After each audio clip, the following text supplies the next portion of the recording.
Next week at this time, election night, we will be seeing the first results from the November election. Both presidential campaigns will continue to push for votes here in Michigan until next Tuesday. Donald Trump's running mate, Republican J.D. Vance, held a rally in Holland this afternoon.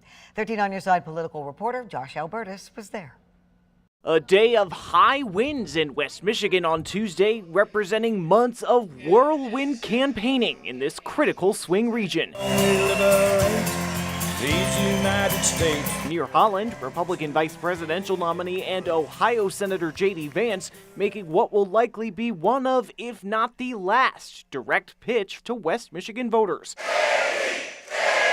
Vance touching heavily on the issues that have seemed to most buoy his ticket's message among voters in the polls, things like the economy and immigration. Kamala Harris is more of the same, more of the broken border policies, more of the unaffordable groceries and unaffordable housing, more of the broken leadership, and I think that we ought to say to Kamala Harris, you are fired. His visit coming as Michigan has already begun its first mandated statewide early in-person voting period for a general election. But where skepticism existed among many in the GOP just 4 years ago over early voting methods like mail-in voting and drop-box absentee voting, many now encouraging voters to take up the option that's best for them. As President Trump has said, it is what it is.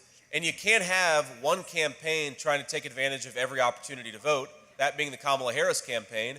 If that's going to happen, then the President Trump campaign has got to take advantage of every opportunity to vote too. Democrats responding to the visit, one local state lawmaker telling 13 on Your Side she believes the developing arguments of the GOP have fallen flat. At first, they were talking about, Kamala Harris potentially not having done what she should have done on the border, which of course is because Donald Trump killed the bipartisan border bill, which would have provided the resources that we desperately need to start getting us on the right track with immigration. The visit also comes as the campaign has faced scrutiny following former President Donald Trump's rally in New York on Sunday, where one speaker seemed to compare Puerto Rico to, quote, a floating island of garbage, among other comments many have labeled as overtly racist. While many Democrats believe this to have been the theme of the Trump campaign, Vance saying that night was about something different. We had great singers, we had American business tycoons, and of course we had our favorite president.